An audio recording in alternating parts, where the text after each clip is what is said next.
Welcome to the IVM Podcast Network. Hello, you nerds. On this week's episode, Dinkar and special guest Navin Noronha and I, Tejas, discuss a show that's finished its season finale a few months ago, but was so dense with its concepts on AI and sentient thinking that we spent a good few months questioning the nature of our own realities. We're talking about HBO's Westworld this week on the Geek Fruit Podcast.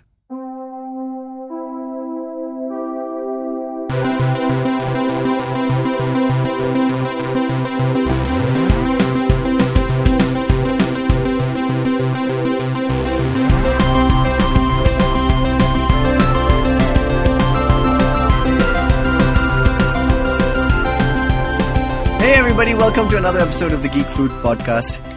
My name is Tejas. I am joined today by Dinkar, who's on the core team. Hi Dinkar, what's up? And yeah, I'm gonna stop you right there, Dinkar, because No, we're doing a build-up. Yeah, we have a more important guest on today's show. In fact, he's not really a guest. He's a brilliant stand-up comedian, but he's also a producer for the Geek Fruit Podcast. And is this the first time you're on the show, Navin? Yes, what's up? yes, this is the first time. Cool. I've made it, guys. Yeah, no, great, man. We've been meaning to get you on, but I think we just probably were waiting for the right episode. You have much to say on today's topic. Indeed. I think so is even Naveen's been waiting to be on for a while. Yeah. Every week he watches us talking and he's like, oh my god, these You guys don't know anything. Yeah, Well, I'm calling the shots from the side. yeah.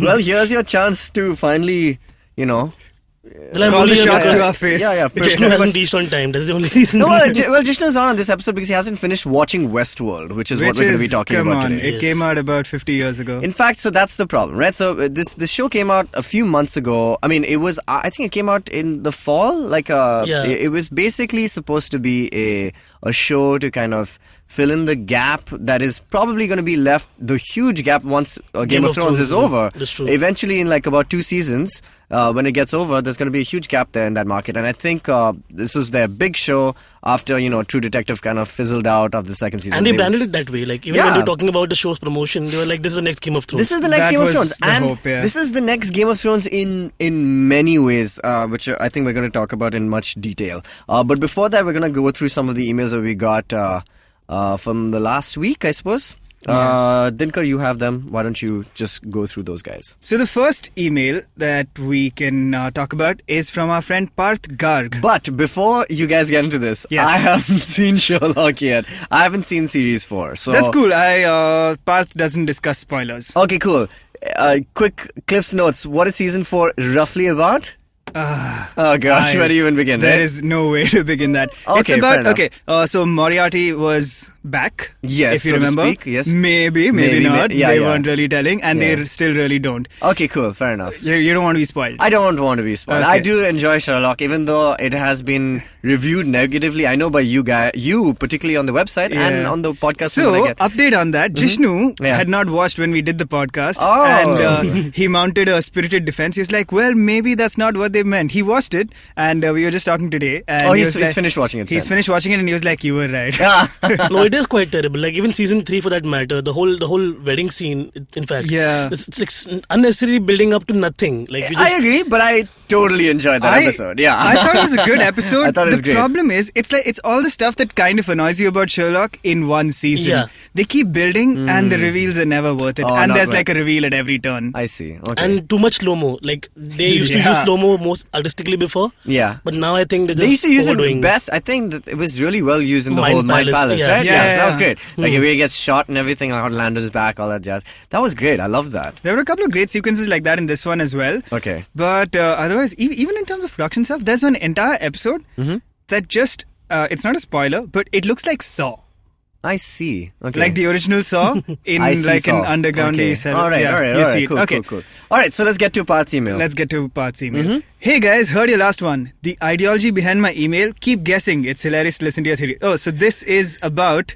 so his email is Parth Gar, Gar. I realize we shouldn't be giving out his email, but you know what, it's cool. Yeah. It's okay, he's in college. He'll He's, appreciate it. yeah. Okay. So we were theorizing as to why he would leave off that last G Oh. from interesting. Garg. Okay. And we had a couple of theories. we landed on, maybe he's going for Path, Gar, and the G from Gmail completes it, but apparently we're completely wrong. Oh. Anyway, on to the bullets. Okay. 1. Arthur's original works, in my opinion, are the best. While I adore Cumberbatch, I prefer leaving the imagery to my own imagination. He's a fan of the original text. Yeah, which I agree with. I think the home stories, those things define my... I've read like everything at least 3 times over. So I never actually got into it for the simple reason it was just so daunting looking at the text. It was minuscule, and I've always been a terrible reader. Like I force myself to read now. But I basically had a problem of, I don't read from left to right. I just dive into a paragraph and then I spread out. Like, really, it's a problem. But then, I don't know how it worked out. But yeah, Arthur Conan Doyle was always very daunting. Yeah. And I don't know why I just never got into They're actually great for people who don't read a lot as well, because the short stories, you zip through them. I remember going to my school library and trying to pick this up once, but it said unabridged. I don't know what that means. It scared me so much. I'm like, I'm not reading this ever. But we eventually go back to reading it. I mean, I've read literally every single Poirot novel. Yeah, everyone. Ditto. But so I graduated to those after Holmes. They're harder reading than Sherlock Holmes. What? Nothing's harder than Poirot. Nothing's harder than Agatha Christie. No. Exactly. I'm saying Poirot is like the next level. Wow. Okay, that's interesting. Totally different solving methods. And then after that is Famous Five, Secret Secret Seven. Yeah. And then Riverdale. All right. Cool. Sorry. Go on. All right. Point 2. The relation dynamic has improved. I literally got goosebumps when you said, yes, that's why John stays. This is a quote that I think Parth hasn't watched it, and he's saying he got goosebumps when I said it. Yes. Wow. In which case, Parth, thank you. Watching the show through your audio, not even through your eyes. It is a truly subpar experience. But there's this amazing scene that really nails the relationship between John and Sherlock and how it's progressed. So he says that recreation of that moment was amazing. Or he's actually seen it and he's like... Maybe he's seen it. I don't know how well you guys emoted that feeling. But yeah, sure, go ahead. Point 3. Logan, March 3rd. Damn. I added the inflection. Right before my boards, anyways. It's sad to see Hugh's last film. They ought to retire the character. I cannot imagine someone else as the original Weapon X. Man, I keep saying this. They had the perfect opportunity to relaunch the character in Apocalypse. The moment that guy comes out of the cage, that could have been Tom Hardy, it could have been anybody. And it would have been perfect, right? Because it's the Weapon X programs right at the start. But no, they had to bring Hugh Jackman. And for good reason. I mean, the guy is looking amazing in Logan. It's going to be great. The 2 movies I think I'm looking forward to most right now in the next couple of months now is Lego Batman and Logan for sure. It looks awesome. Yeah. So yeah. Cool. Is that his mail? He has another point about Logan. Yeah. The fact that they showed that comic in the trailer is quite endearing considering the amount of effort they're putting to get all the little details right. Yeah. That was a strange one. Yeah. It was an interesting one. It was kind of... I mean, it's too on the nose to call it self-referential, but it was almost like, does it exist in a universe where comics are... I guess that's what they're going to tell us. Because we're not getting the yellow unitard ever. Man. They showed it at the end of the previous film. Like, he opens that at the end of the Wolverine. Deleted scene. It was a deleted scene also, but oh my gosh, that was great. Really... Man, just put him in it once. Yeah. They could well do a flashback and have him in it, and it'll be completely CGI. Whatever. I think if it's the last time, then it will have it. If they don't, because there's 2 looks he's carrying in the trailer as well. The really old one, the suited one, and then he has the mutton chops again. The so chops, probably will support it. Yeah, we're gonna see some flashbacks. Hugh Jackman himself is not that old, so I'm sure he can do it. Yeah. So he says if this attention to detail goes on, I imagine good levels of success for their cinematic universe. Yeah, hopefully. Hopefully this is what brings them back after the apocalypse. I really want them to retcon. They're done. They're done with X-Men. They need to reboot it in a way that is... Like maybe Legion is kind of... they should move on to the next thing. Yeah, Y-Men. Y-Men is what Bandra aunties say to X-Men Apocalypse. That's uncanny. Okay. All right. Very good. I believe Legion looks great, by the way. We have one more email to get through. Yeah. He offers a hint about his email address. It has to do with numerology. We are going to ponder this and get back, Parth. Okay. And now it's time for a mail from Emil. Okay. Emil is back. Hey guys, hope you're all well. The episode on Sherlock was good. Below is a short yet longish description about what I felt. Season 4. I enjoyed watching the new season. I believe it did not hit the mark of the previous season, which was bound to occur due to the long breaks between the last 2. Yeah. Moreover, Cumberbatch and Freeman got famous in the industry. I agree. I think because we have to look at it with a slightly critical eye, But I mean, I might have been harsh on it than I actually felt while watching the show. But I think Sherlock is going to be one of those shows which is going to be like Doctor Who, man. Like, it's going to go on forever. We're going to see old man Sherlock also. Like, the way that it's going, I think they'll take a longer break maybe between the series and the next. But it's going to keep coming back and going, like Luther or, like Doctor Who. I mean, the problem is that you can't recast. I mean, these guys, you can't Doctor Who this it point, literally. And they're going for continuity now. You see the whole thing there's a bigger picture there. I mean, invariably, I don't know what's happened this season, but people are going to come back. We might see other people who have returned. I don't know if judging by your expressions. So again, it's not really a spoiler, but it ends at a point where... does it end on another cliffhanger? No, it doesn't. This is my point. I think they're going to take that break, and I think they're going to come back stronger for sure. They're going to probably... So what I think Moffat might have been Gatiss, said that when it comes back, it'll be like the Sherlock of old. Because usually when you meet Sherlock... he's middle-aged, he's kind of like established and stuff, which is not where Sherlock starts. This has been like kind of his series origin. Probably they're gonna come back later on. Okay, sorry, go ahead. Thoughts on the episode? I was hoping to hear more from you lot about season 4, as I would enjoyed discussing the psychological aspect of Sherlock's life in this situation, plus how a theory of mine almost came true. Previous iteration of Sherlock, I did like the movies that were directed by Guy Ritchie, but the BBC show obviously became more popular, as they did describe the show in a better fashion.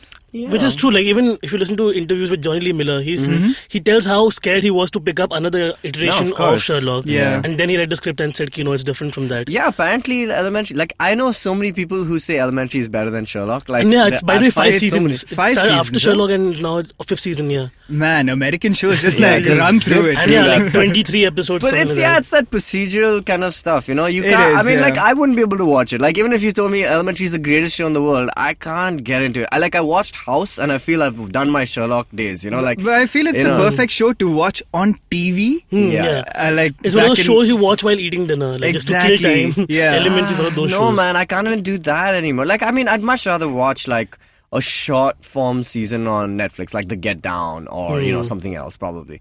I don't know, man. I think the days, those days are numbered, like of just casual TV form watching. Yeah, one TV show at a time is not anymore. Yeah, man, because nobody's watching that much TV anymore. I mean, even Riverdale was a show that we just were talking about. I mean, we're going to probably discuss it further. I don't know why, but we're going to talk about it. But Riverdale is a show that is on television. It's on CW. And it's a proper 22, 23 episode season. Yeah. But it's already on Netflix, And I'm much more inclined to now watch it because it's so easily available, and I can pick up exactly where I left off just by the nature of how Netflix operates. And I think this is a lifestyle thing, dude. Yes, definitely. We're intense watchers at the end of the day.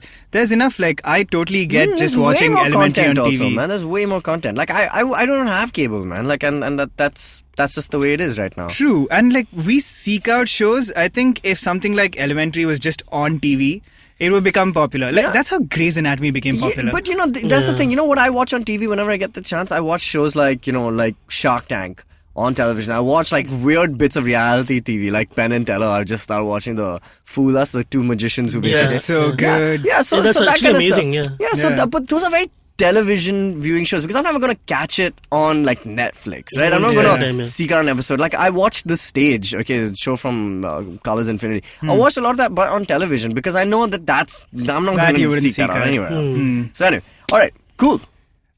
He has a note about our spoiler policy now. I understand that some people feel they do not want spoilers at all times, but in this day and age you cannot help it. The way I look at it is, you have a platform to address your opinions about different shows, just like you have on previous episodes. If we do have a difference in thoughts and opinions, we would discuss it by writing to you and providing our perspective.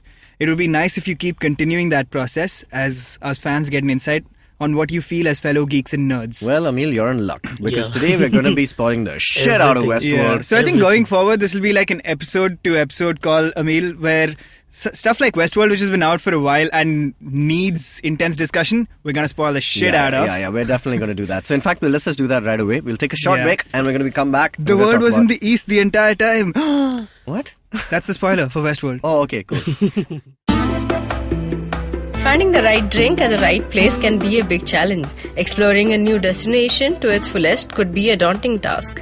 So tune in every Friday and listen to the Drinks and Destinations podcast with Rajita and Samira, who introduce you to the world of fine wines, beer, spirits, and travel. You can subscribe to us on iTunes, SoundCloud, Audioboom, or any other local podcast app. Cool, we're back on the Geek Fruit Podcast. I'm here with Navin and Dinkar.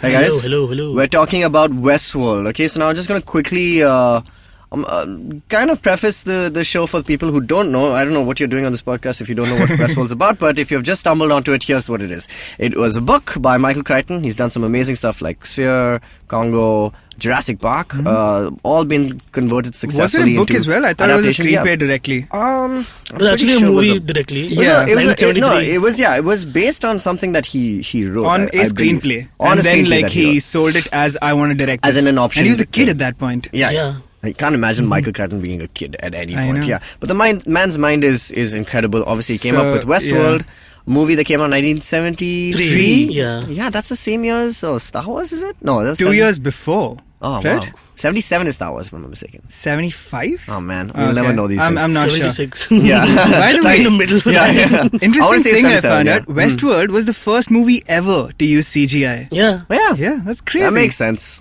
That shows you how old it is.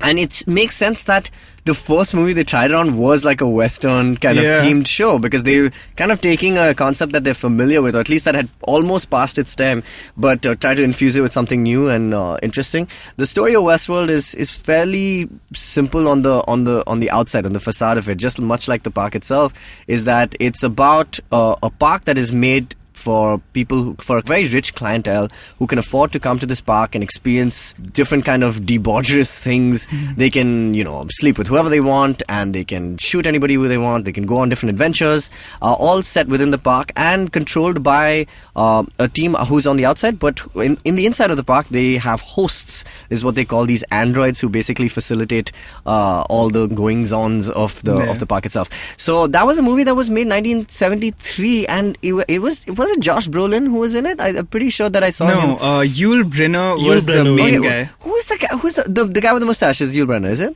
No, he's the man in the black. The killer android.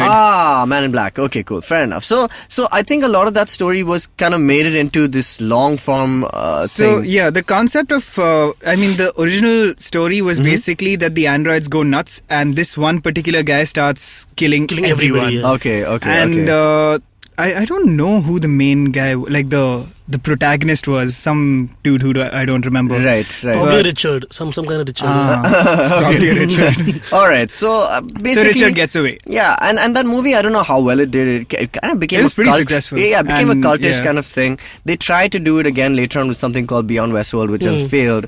A TV show, basically. Yeah, TV show. I don't think that worked out. And there was a sequel called Future World. Future World, exactly. Again, the lesser known sequel. It's like Grease 2. So basically, they cut to now 2016.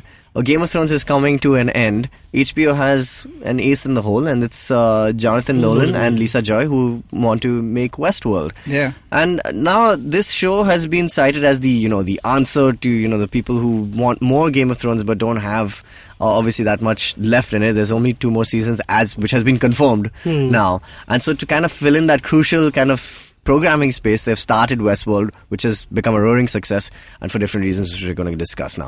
So just off the bat, do you want to just say what this show is about as opposed to like maybe the movie? So this show is it's a similar premise to the movie. Yeah, it's a park. You can come in, you can have like a Wild West experience where you go nuts. But it's also about a lot more. So Westworld, the movie, was a very simple thing. Androids are going nuts. It was more of an action Let's save movie, humanity. Yeah. This series questions a lot more. It questions like, are these hosts, are they becoming human? Yeah, what does it mean to sentient? be conscious? Yeah. What are the ethics of doing this kind of thing? It like just goes... and what is humanity in the whole sense of the term? Yeah, because exactly. The humans are not humans in themselves because they're all conniving, manipulative assholes. I mean, I don't know, Navin, have you ever questioned the nature of your reality? I don't. Elon Musk was speaking, about something similar last year. He said that, we all probably live in a video game which we don't realize, because he's like the rate at which video games are becoming photorealistic, it's going to become exponential in the next, like, say, 200 years from now, whatever, 50 years from now, 100 years from now. I mean, how will we be able to tell the difference between what is real and what is not? We might be hosts. We might be hosts, right? So that's exactly what this show is about. Yeah. So the hosts all play out certain narrative loops, as they're called, that are created. They were created initially by the character played by Anthony Hopkins, Who's Dr. Robert Ford. Dr. Robert also Ford. the man who killed Jesse James. by the way. Yeah. Which is quite interesting. Yeah, I thought that And was cool. he has a head writer type guy called Lee something. Lee Sizemore. Lee Sizemore, that's Yeah. right. So they create these narrative loops, and basically the user experience of the park is when you enter, Yeah. like an old prospector type will come up to you and say, like, we have a Some- bounty on this yeah, guy's head. bounty We on need this help. So guy. you could do that, or you could like just go into the bar and like pick up a prostitute. Yeah. Or you could do whatever you want. do whatever you It's want. a giant open world game. Yeah, Is what. and I mean, Jonathan Nolan has been known for. I mean, like he said that games like BioShock and Skyrim and have inspired big us, yeah. influences on this. And I was just reading this really cool thing. Just before we got into this, I mean, he's like, there's a lot of similarities to gaming, open world gaming, such as side quests, which Yeah. are very openly mentioned, non-player characters, which are the hosts, the NPCs, Yeah. level difficulties. The further you go, the tougher it becomes. Yeah. Easter eggs, which is actually mentioned in the show, equipment upgrades, character selection, player style. This is my favorite. Player style, such as the Man in Black, he's a completionist, which is that he has to get 100% of the entire game. It's like playing Assassin's Creed or It's something. set up He's exactly obsessed with like it, a game. The puzzle and the maze Yeah, it exactly. talks about. Yeah, it's like he has to get there. He has to get there. And so a big part of this show, I mean, one of the big parts of the story is apart from there's Dr. Robert Ford, who is played by Anthony Hopkins. He's the man literally pulling all the strings in this park, and he's kind of basically he seems to have some kind of scheme going on, but no one is really sure what. Yeah. Some of the hosts are malfunctioning, and it starts to unravel. That's the point at show. which we enter the story. Yeah. So basically, at the end of every character loop, the hosts are reset and they like come back to the park. So like you could be like an innocent barmaid who, which is Evan Rachel Wood when we meet her. Dolores. Dolores, yeah. Yeah. So she's just like this naive country girl types, Yeah. and she gets like she is literally destroyed Yeah. by Yeah. hosts. By what you call them, Ed guests Harris, Yeah, well, again guests, yeah. and again. Like they come in, they see like this sweet little girl, and they're like, "We will." Yeah, like, either just- she's raped or she's murdered, badly, or she's just put through Like much torture something or the other and happens to sadness, her. and that's the whole But point at the end the of show. every Yeah. at the end of every loop like that, she's reset and Yeah, she's she's like it. back to it and she's like smiling again. that pilot is so sharp. It's one of the sharpest pilots I've ever seen. It's just like right at the end when she's reset, and she's like, "Oh, I wouldn't hurt a fly," and literally that's But what then happened at the she end. hurts She a just fly. like slaps that thing. That's where the malfunctioning starts. So Yeah. basically, Anthony Hopkins' character has put in this code that allows the host to start remembering bits of their previous loops. Yeah. And that's kind of really what kind of drives this show. So, I mean, apart from that, there's a bunch of supporting characters, all very well cast and really excellently played. Like James Marsden is there as Teddy Flood, this guy whose literal loop is just to fall in love and take care Dolores, of Dolores. yeah. And throughout the show, he's upgraded with new memories and his character. And it's so weird. I was watching this interview with James Marsden about the same thing, and he was just like, it's so weird, but actors are the closest thing that you probably come to hosts, because we play loops all the time. We have to do a scene Yeah. over and over again. We have to kiss people who are not our wives. We have to punch people. We do fake things, and then at the end of the day, we call it, we rap and then we're done. So it's a really weird thing. And I mean, apart from that, all of us kind of go through loops in every Yeah. day. We come to this podcast like every week, and we do that. So It's a reflection of it's the a real. very real reflection. The other real thing that I kind of got into a lot, like two big things obviously in this show that really caught my attention. One is that this is a very literal answer to Game of Thrones, in the sense that apart from the fact that, it's not like they're just saying, we're substituting this violent, gory show with this violent, gory show. These violent delights have violent ends. Yeah. But it's kind of like an analysis on us who's viewing the show, like who watch Game of Thrones. We like that kind of stuff, and Yeah. this show is kind of like addressing that in Yeah. a supremely meta way. there Like, is a very meta thread it's of so like, meta. I yeah. can't even. I mean, like, I'm watching it. It's like they're literally pointing at us, saying, "This is you, like going to a park, enjoying these things. It's not gonna last, But like, and it just felt really strange, and in a way that it's also kind of hypocritical in a way because the same show itself has its own unnecessary, sometimes not violent, but like, there's this one scene with Ben Barnes and, William, okay, one of the main characters of the show, where they go to this kind of brothel. And it's like, it's gratuitous, like, nudity and violence over there, where they could have not done it, but it's almost like a... Well, I think because they're pointing it out, and it sort of becomes a commentary on violence and nudity. Because they get to play gods themselves, and there's a line in the show where Anthony Hopkins says, in the park we can play gods and you're only guests to us. That's what defined the show as well, that we are calling the shots and you are just spectators, but look at this. I mean, it becomes incredibly dense, this show. That's the word I was using to describe this. It's so dense with really big questions, and usually we can, in an AI drama, you can kind of tell where it's going. The moment they speak of this thing, the bicameral mind, which is basically the mind speaking to the mind itself and giving it orders and things like that. It's very Asimovian, and it talks about, like, in Asimov there's the positronic brain, right, which has to follow these orders, and then in some books there's the positronic, the heart, which kind of can disobey those things. It kind of obviously is very reminiscent of that, but it kind of takes the whole AI thing and literally turns it on its head, So I mean, that's one thing. The other thing is the whole concept of the maze in the show. So I don't know, do you guys want to just talk about the Man in Black and his kind of storyline? Oh, that was a brilliant reveal.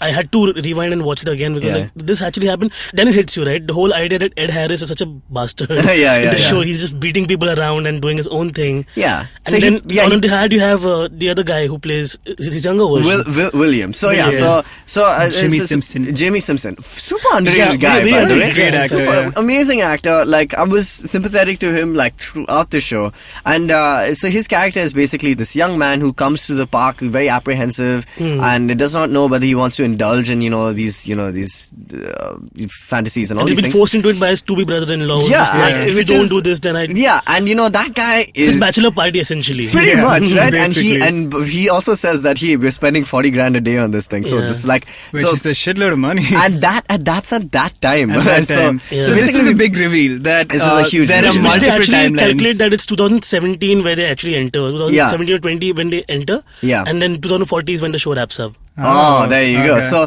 that's the cool thing about this show. It plays with time really well because you're seeing a lot of it through the perspective of the hosts who can't perceive time as we do. Like, they don't age because they're androids, so we have no measure of that. And so a lot of storylines kind of interweave with each other and with us thinking that, they're all in the same time. I mean, the big reveal is that it's not. And so one of the main characters is a man called the Man in Black. I mean, that's all he's addressed, which just reminds me too much of The Dark Hour by Stephen King. The gunslinger. The gunslinger and the Man in Black. And, so he basically is played by Ed Harris, amazing actor. I love Ed Harris. He's great in Snowpiercer as well. And Ed Harris is basically this guest who's given all access pretty much to this. He's like the VVIP. VVIP guest, and he's literally allowed to do whatever he wants.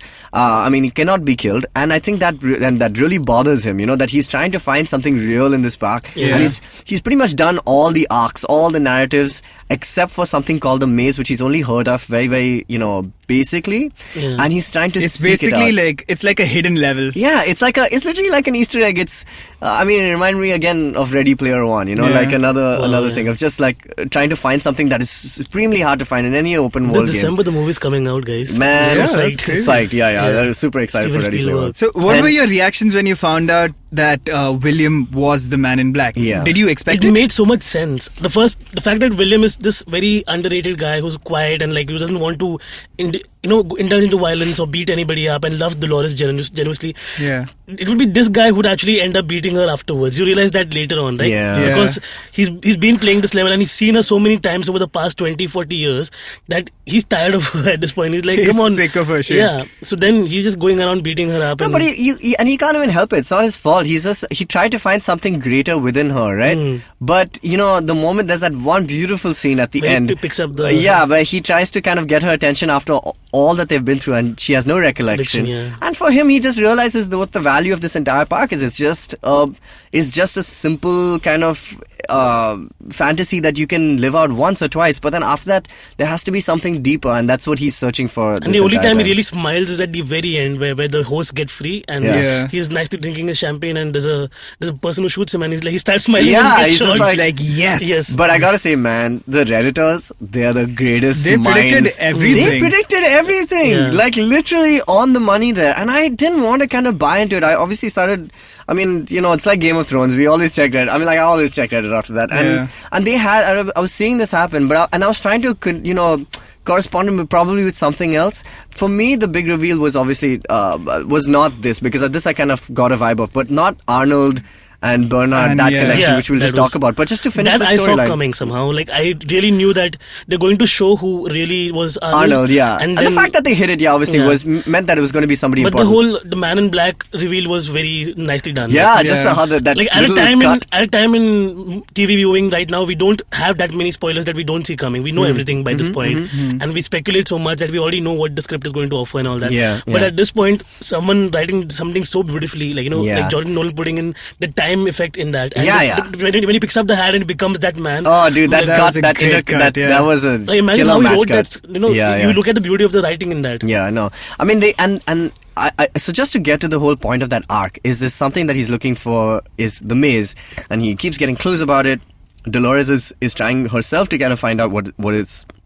It's all interconnected. So the point is, so he can't find the maze, and because it's of a line that somebody keeps saying to him is like he keeps hearing is that the maze is not meant for you. And YouTubers have gone and taken that. Anytime there's a Westworld video on YouTube, anybody who dislikes it says 34 people the maze was not meant for them. That's just like, okay, cool. So so what the maze actually is sentience. It's consciousness. It's the realization that we live in a park that is not real. And I think how that comes about is that he can't find it because he's a human being, and he can't understand the value of what it means to be because you human again. Sentience for granted exactly. as a human being. And it's so brilliantly done through another arc, which is Dolores obviously through Arnold or Bernard, and obviously through Maeve. We were going to talk about that.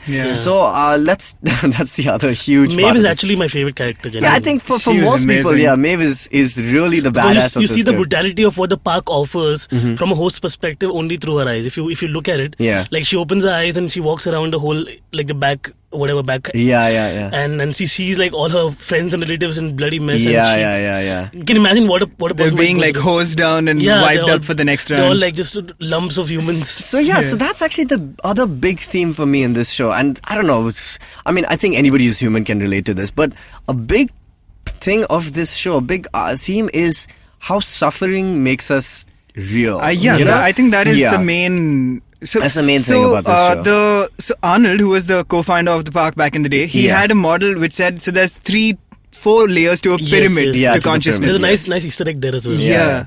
And then he realizes that it's a maze, which is where the maze comes in. So it was, what is it?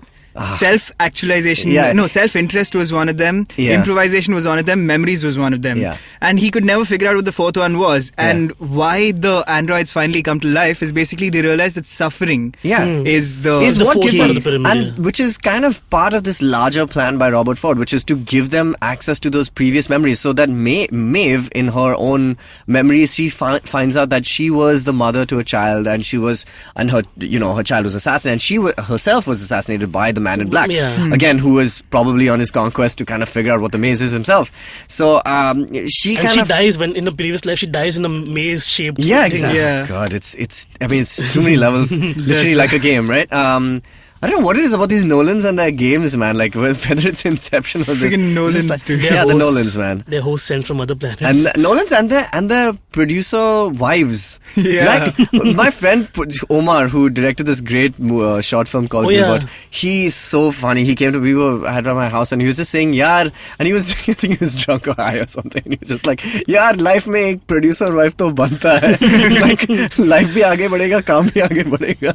And I'm just like, that is was so funny, That's man. true. That was so funny. But like, yeah, it's amazing what these duos have been able to accomplish by themselves. And this entire show has just been handled by both Lisa Joy and Jonathan Nolan. Anyway, so coming back, but yeah, he's in this, Maeve's kind of memory. She realizes that she was, obviously she was killed, she was assassinated, and she's gone through a lot of suffering, and that kind of brings her to the ultimate realization that, oh my gosh, I am a host. I'm not a real human being. So yeah, I think that was huge, man. That suffering makes us real is like, forget androids, forget this show. It's just like, It's a very new perspective, if you ask me, because so a lot of these other themes have been addressed before, like AI is coming to life. What does consciousness mean? What does sentience mean?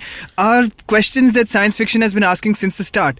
But this answer that like suffering is what makes you human is kind of new, I think. It's a very important take on it, I feel. Like, I mean, just the fact that, I think the fact that, that's how... So one of the other arcs, again, this is another side arc, which is quite a big revelation, is that Robert Ford has, his second in command is played by Jeffrey Wright. Who, amazing actor. Just the emotions, the way he changes is so good. He plays a character named Bernard, who's kind of head of like most of the operations and things like that.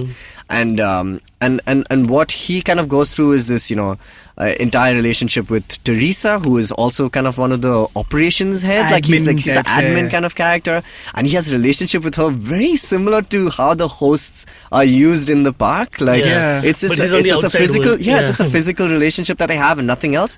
And later on, we realized that Ford had created this park with a person who died and somebody who disagreed with, and we realized that Bernard was created in the likeness of that guy Arnold. And if you find out, there's another thing, that Bernard Lowe is an anagram for Arnold, and whatever his surname was. Arnold Webber. Arnold Webber, yeah, there you go. So crazy. Though they don't actually say his name is Arnold Webber. Yeah, the assumption is it's an anagram, so it must be Webber. So many scenes begin with the main guys outside telling the host to come online.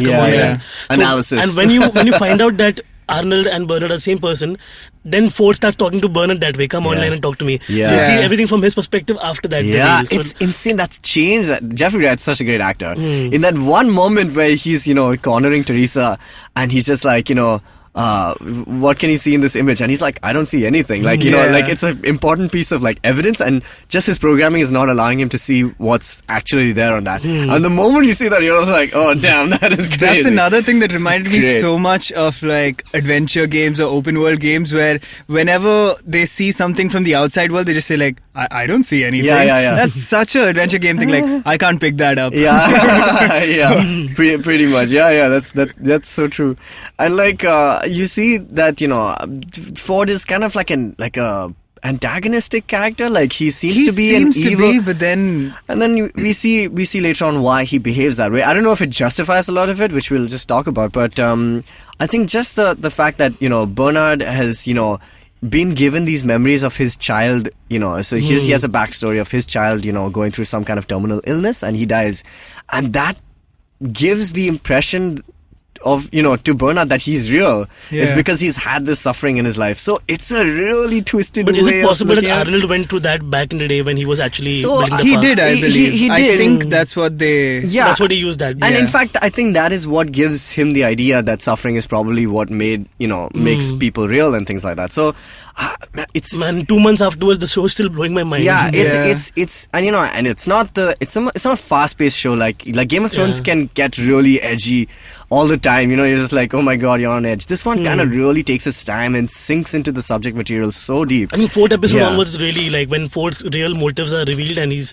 building his own dissonance theory and everything. And I'm like, this guy is going to screw everybody up. Everyone kind of wanted the robot kind of revolution to happen, which ultimately does, and you realize that Robert Ford is kind of behind all of it. I think we're going to take a short break. We're going to talk about Maeve. We're going to talk about what's to come in SW, which we don't know really what it stands for, but we'll have some theories. So we're going to talk about that in a bit. Did you know that some termites in Africa have a pleasantly minty flavor? Did you know that India's largest music festival was in a way conceptualized in Estonia? Did you know that the awesomest chips in the world are found only inside US prisons? Hello, I'm Chuck. I'm Sriket. And I'm Naren. And together we are Simplified, a podcast that helps you appear smarter to an audience that knows no different. or give you some stuff to talk about at parties. We are ultra crepidarians. And if you don't know what that means, Then tune into Simplified with a B on iTunes, Audioboom, or your favorite podcasting app. Episodes out every fortnight.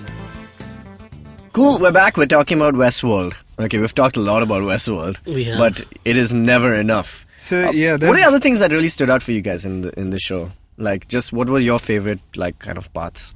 For me, when, again, Maeve's character, and she's someone who comes alive, who wakes up in the middle of a procedure in the I don't know what you call it, control center? Yeah. In it's the kind control of center, like she that wakes control up center, and yeah. she sees these guys in hazmat suits, and she'll go back and make a mental note of it. And she draws a hazmat suit on a piece of Yeah. paper, Yeah. and opens a plank, and below there are more papers with hazmat suit characters. That's a And great... That's when she and- realizes how many loops she's been She's in. been in, and she's woken up so many times, and they always dismantle her in a way. So I think from her perspective, she loses so many. The girl who's working with her, she dies so many times. Yeah. And then when she realizes that she can now call the shots, she goes outside, and she the two sheriffs will now shoot each other. She becomes a weird god character in her own way. She becomes like literally like in a game. She becomes like Yeah. invulnerable or something She like got, that. she you got know? all the hacks and the Yeah, keys, all the cheat codes, you know? yeah. So, like, it's insane how they've kind of made that like a realistic thing. I have some questions though. So, just trivia-wise, Yeah. this park is set in like where exactly is it? It's in the US in the Mojave Desert. They What is it? don't What is it? really say, and no one's really sure. But Because the we haven't theory- seen the outside of the yeah. park, right? We have Okay. seen till the train journey, and then she comes back. So we don't know what's outside really. The Right, theory right. is that it's on some sort of island, Jurassic Park style. Oh, right. Oh, really? That's the prevailing theory, but they haven't. Like so the I'm movie guessing, The Island. Yeah, or the movie The Island. So Jonathan Nolan and Lisa Joy have confirmed that at least one of the hosts will see the outside world in the next season. Wow. So I suppose we'll have. I'm a better putting idea my then. money on Dolores because she's Yeah. kind of like the Yeah. principal character. I mean, Maeve, I think she has work to do. She's back in the gone park. She back backed in. out, yeah. Yeah. I mean, so that was an interesting scene. So we have Maeve's entire arc kind of leading up to this moment where she's literally kind of gone, like she's quit the. She's broken out, Yeah, she's yeah. broken out. She's got like that guy. What's his name? I can't remember his name. Felix. Oh my god, that one scene is so funny where he's also like he realized that Bernard is a robot. And he just like- does that little robot move. Yeah. He's just checking if he's real. I think that was everybody, right? So that was hilarious and so telling of how intense that revelation is. And so she kind of she makes her way, she changes her clothes, she kind of goes incognito and tries to escape on that little bullet train. But she kind of stops herself. So I wanted to find out whether this whole thing, which was seemingly planned by Robert Ford, whether that move itself was an intuitive decision by her, or was it by Ford who was kind of acting on her behalf? No, Because it's she realizes that definitely Ford. somebody has done this to her. Like Yeah. she's not Yeah. become sentient by Yeah. herself. It was part of her code that, No, because she Ford has been keeps doing. on breaking a loop, right? And Ford knows this. He knows every main character Right. in that regard. So he knows that she's doing this, she's going to go rogue. Right. And he's okay with that. Like, even at the end when she gets her child's, which sector she's in. Yeah. It's not coincidence. Somebody has the information lying somewhere, and that's why Yeah. Ford has put that information out there. Somebody can access it and give it to her, so she can now go on her own. Yeah. And that's why he also, I think, anticipated that she won't get out ever. She'll want to come back and find a daughter. So, in that scene, there's no way I would have figured this out myself, but again, the genius is over at Reddit. Yeah. There's this analysis where they screenshotted that thing. So, her directives apparently state that she breaks out of her loops. Correct. And then And she's- yeah, there's a correct. point that Yeah. says go to the mainland. Yeah. And she decides to go back into the park. So, my theory is that that's the point when she decides to go back for her kid is when she truly becomes sentient. Yeah. Yeah, it's possible. I mean, like, she clearly has unfinished business, you know, Yeah. and she wants to, rectify all the wrong. Like, she's the kind of person who will have vengeance, and she shows that very much in the last sequence. And that whole breakout scene is like mad. Like, I was just like, what is happening? It was special. And you feel joyous at the same time, but also scared. Like, I mean, we often see, these shows where, the humans are made antagonists. But, like, it was a weird, complex emotion, right? Because these humans, obviously they're terrible people because they're enslaved, but they're like, you've done it because it's a business thing and they're robots, you never expect them to feel sentience. I mean, we had another episode with Amit, from IBM, when we were talking about AI, and he was just like, what is really sentience? Like, do you consider anything that thinks for itself sentient? It's like anything can be sentient, like, it's just not us as human beings. Because we as humans also don't have our own sentience, right? We are manipulated through all these marketing and products and everything. We are a subset of what we were as humans once. So true, yeah. I was just reading, I was watching this other video. He's like, how atheists also kind of deem themselves, they're so self-righteous and stuff. I'm pretty agnostic myself. So, but he's like, even atheists believe in like stuff. They either do knock on wood or, they believe in a fictional thing like the Force. Like just they live by some code. Whether it's karma or like what goes around comes around. So it's just like it's just insane how kind of forced into a set way of thinking that, which we don't even realize. And I think this show kind of does that excellently in showing us that not even we control what, what we think we're doing. Yeah. So, just come back. Anthony Hopkins in this show is fantastic as always. I don't know, man. He can do friggin' anything and I'll just like listen to this guy. He could, man. He's killer. And there's this great Nerd Writer video where he analyzes Anthony Hopkins acting in one scene. He breaks it down like line by line and goes like, look at this pause. Yeah, look he does that a lot. Yeah, that's where he tells the chick that, you used to come here as a kid and this is the same table you sat on. Yeah. And I'm controlling your manipulation. See, even a real human being is using her memories to manipulate her. Yeah. Like, he's so sharp. I think that was the moment where I went like, whoa, this show is next level now. It was a show-stopping scene. Yeah.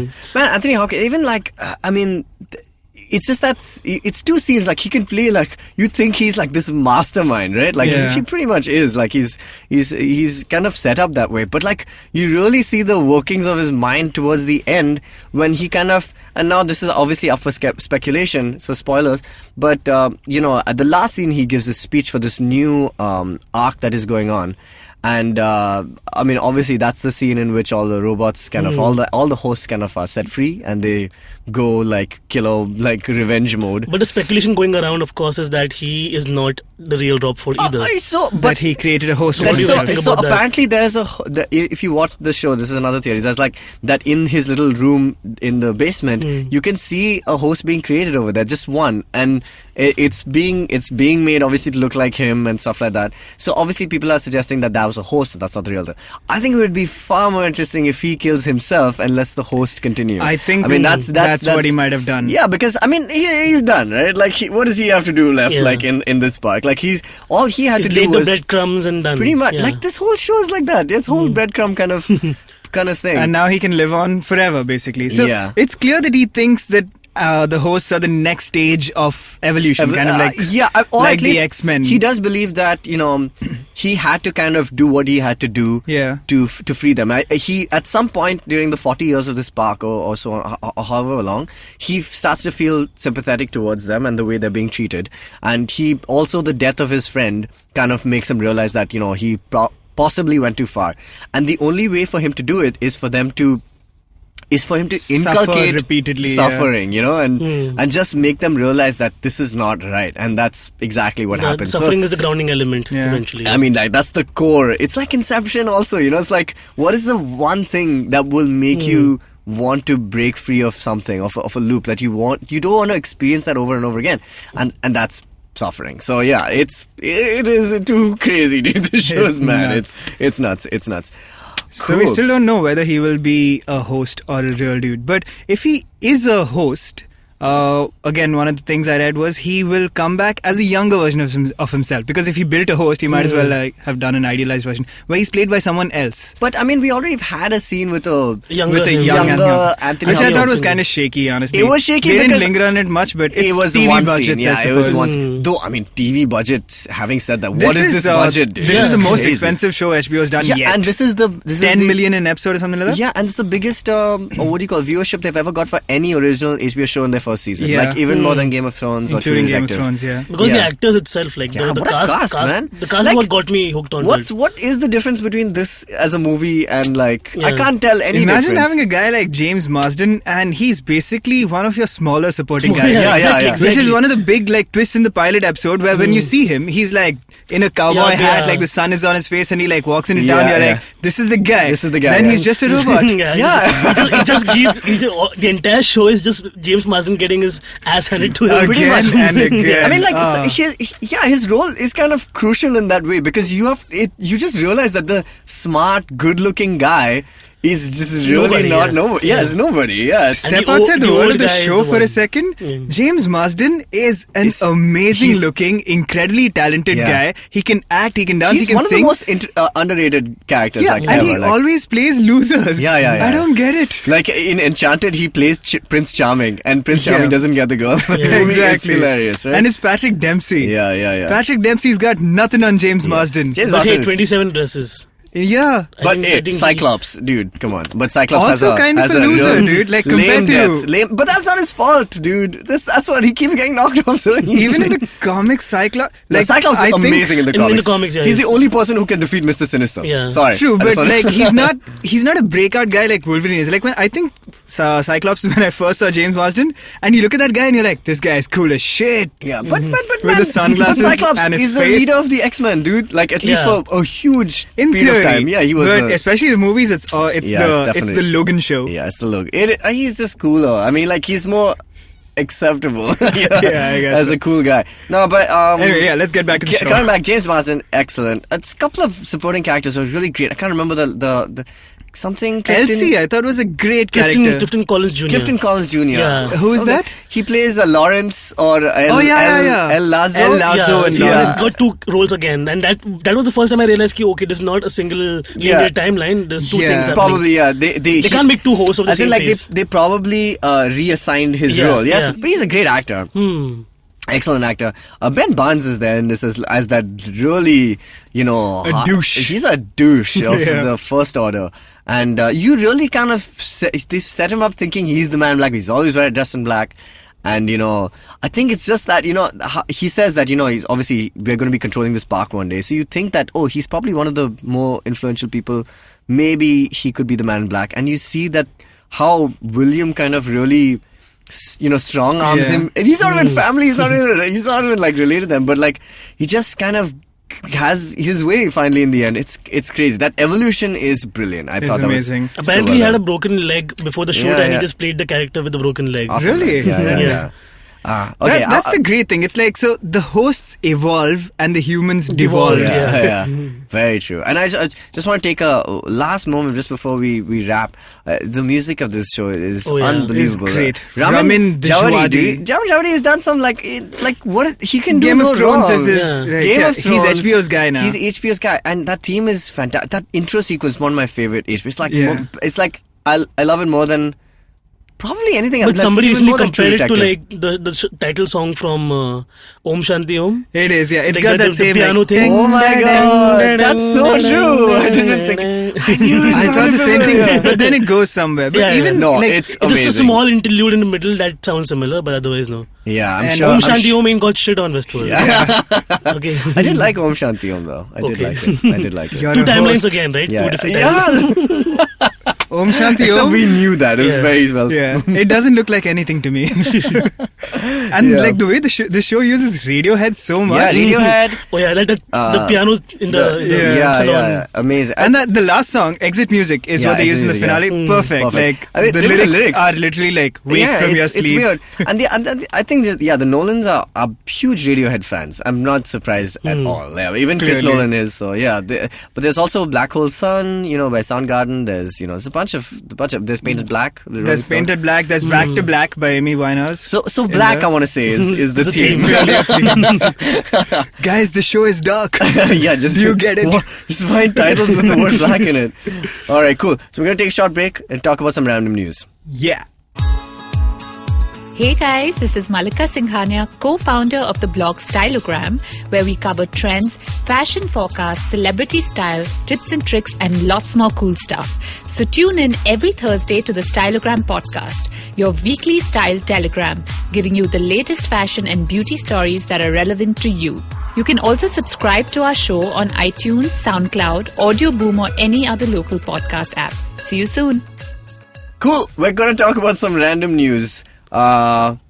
Because we do that at the end of every episode. Yeah. How random is your news? Because mine is pretty up there. Mine is, not that random actually. Okay, go for it. But important news.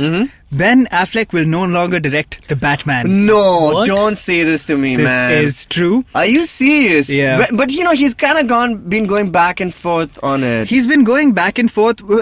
Initially, he said he's doing it. He's Yeah. got a great script. Then he said, I'm not that interested in You know doing why? it. It's because everyone just was on his case. He did Live by Night, and Yeah. he was and on that everyone press talked tour. about Batman. Everyone was talking about it, so he's a little pissed off. And I saw Live by Night. I thought it was nice. It was, but I didn't get the point of the film. Okay, I didn't think it was as good as Argo by any means. Even the accountant is amazing. Live Sorry. by Night, he directed? Yeah, I directed finally that. watched Accountant, by the way. After all Is it the- awesome or what? It's amazing. It's pretty awesome. Okay, I've you got to gotta get on watch this. it. You I mean, have it's to a watch fun it. watch. It's a It's fun a really watch. fun watch, and I'm telling you, it's the Batman movie you deserve. Trust me. I've been Somebody saying this. already spoiled a brother angle for them, though.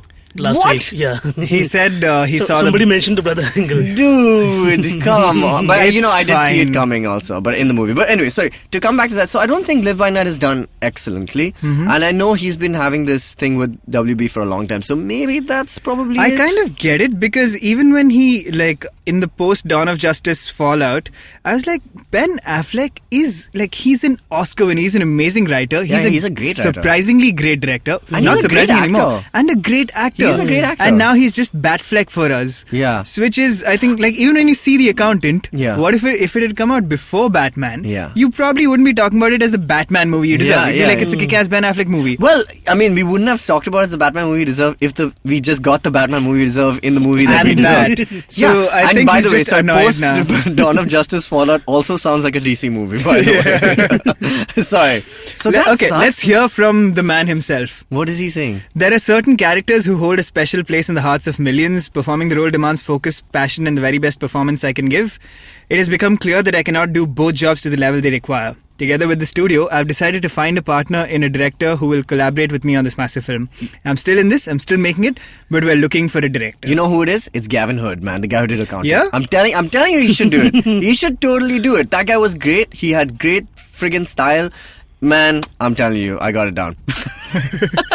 Dude, I'll direct it, man. Somebody please. Yeah. I'll do it. Okay. Now, I also have some really funny. I have some important news. Yes. So basically, I was. So we are doing another episode later on Justice League Dark. Right. So just before I was doing that, I was just trying to see if I had missed any of these DC animated movies that had come out through Warner Brothers. Yeah. And so I went through Warner Brothers animated movies list to just check if I had missed anything. And I came across something incredibly funny. Scooby-Doo WrestleMania Mystery What? is a 2014 direct-to-DVD animated comedy mystery film and the 22nd film in the direct-to-video series of Scooby. Okay, fine. So yeah. Oh, the 22nd film. Oh, it is a co-production between Warner Brothers Animation and WWE Studios. The film features Scooby and the gang solving a mystery at WrestleMania. And I feel like Jishnu would appreciate this also. But basically, they go to the WWE city to watch WrestleMania and they get caught up. Afterward, the gang meets John Cena, his trainer, Cookie, and his nephew before Cena lifts the van back on the road. What is going on? Yeah. But they see him, right? Yeah, and at the show, They see him. Vince McMahon unveils the WWE Championship belt, which has been held vacant since Kane's last match overturned. And basically, later that night, Daphne and Velma overhear something that is going. Oh my god! I don't Triple understand. H a is there word in of this. Everyone is there. It's WWE and Scooby-Doo. And it's got a Basically. sequel that is coming out that just came out. So What? And then, if that wasn't enough, The Jetsons and WWE Robo WrestleMania. What? Also a movie that came out very, very That's recently. possible. That's possible. How? They used to have all these fighting robots even back Oh, in the sorry. day. It's coming out now in 2017. WWE and They really think WWE will last till the age of the Jetsons? Wow. I'm betting against it. I am totally not, by the way. Do you see how popular those things are? Yeah? Yeah, they have an animated movie with Scooby-Doo. I guess so. Yeah, so that's about as random That's as the it best gets. franchise ever, actually. They've managed to survive so long. Yeah, I guess it's also the enduring quality. I've heard of it's become good again. What is after good? I don't. What? UFC how do you define is good? apparently The ludicrous level of which they have to This go is through. true. UFC is real. Yeah, because Exactly. they have comics writing for them. Like struggling comedians usually. Do you know this? Like Patrice O'Neill wrote for WWE. Really? At one point, yeah. My God. What? So I didn't know they were comedians. Yeah. Like, so where do they come with one-liners and all that? Like, you'd have to have a comedic I'm sure brain, at some point these guys are sitting down going like, how can we make this look stupider? And then they go for it. My God.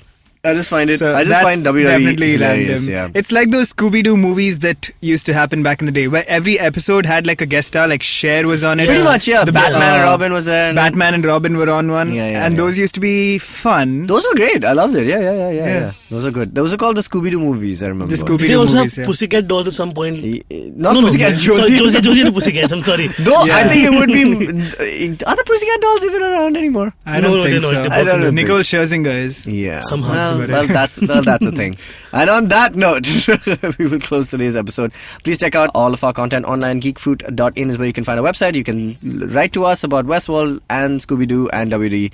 Though you can maybe less about WWE. More about Scooby-Doo. More about Scooby-Doo. And write to us, contactgeekfruit@gmail.com. There's a contact tab on our website. You can find us on all social media at GeekFruitHQ. That's Instagram, Facebook, and Twitter. Cool. Yeah, All right. Navin, you can find Navin on his show as well. When you do your Yes, pimping. I host a show on the same network called Keeping It Queer, where I interview LGBT individuals from across India.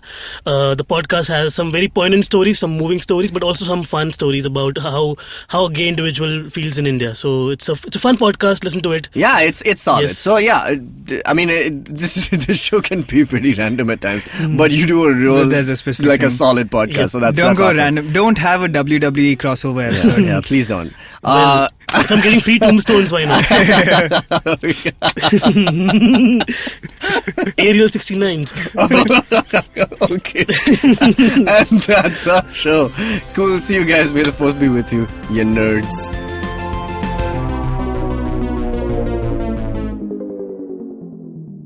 Geek Fruit is an IVM production, and if you happen to like our show, then you're probably going to like the Poudcast, a Bombay-based food and culture podcast hosted by the Daily Pow. So if you want to check out cool stuff in Bombay, you know where to listen. Hey man, just help me out, man. I need some podcast, man. I haven't had a fix in a week. Just need some. Don't you worry about it. I got podcasts galore for you, man. Just go to ivmpodcast.com. You can also find us on Facebook, Twitter, and Instagram. Thanks, man. I'm gonna check it out.